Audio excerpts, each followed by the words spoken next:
السلام عليكم ورحمة الله. اليوم جيت نشارك معكم جديد حلوى معلكة بثلاث مكونات فقط، سهلة ولذيذة اقتصادية صحية بدون سكر أو فرن، وكتحضر في وقت سريع.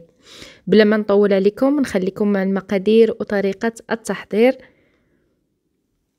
غادي ناخدو 200 غرام من الكاوكاو اللي يكون محمر من قبل، حيدتلو القشور، ولكم الاختيار يمكن لكم تضيفوه بالقشره او يمكن لكم توضعوا اللي ما متوفرش على القشور. غنطحنو جيدا ونخليه مهرمش كما كتشاهدوا، ومن بعد غنتقل. خديت هنايا التمر، عندي هنايا 300 غرام من التمر يكون رطب. الا كان عندكم تمر شويه قاصح غادي تضيفوا له الماء سخون وتخليوه حتى كيرطب. من بعد غادي نقيه، نحيد له العلفه ونضيفوه فوق الكاوكاو. نطحنو كذلك جيدا حتى نحصلوا على هاد العجينه معلكه. نوضعوه في صحن، ومن بعد غندمج الباقي باليد ديالي كما كتشاهدوا. من بعد غنقسمو 3 ديال الاجزاء، وغنوضع بهذه الطريقه حرابل على هذا الشكل. نحاول انني ندمج العجينه واخا تكون قاصحه كتعجن وترطب. كذلك خديت هنايا القليل من السمسم او الجلجلان، وغادي نفندو فيه هادوك الحرابل ديال الكاوكاو والتمر كما كتشاهدوا، ونوضعهم جانبا. طريقه سهله لتحضير هاد الحلوى، صحيه وكذلك كتجي لذيذه بزاف. من بعد ننتقلوا، غنوضع في الوسط اي اداه متوفره عندكم على هذا الشكل. غادي توضعوا حفره في الوسط.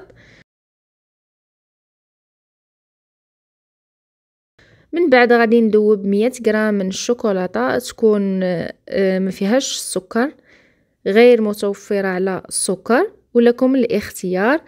ونوضعها ندوبها في حمام مريم، ونوضعها بهذا الشكل. نوضعها في جيب حلواني او كيس او بلاستيك غذائي، ونوضع بهذا الشكل. نعمر هذاك الوسط.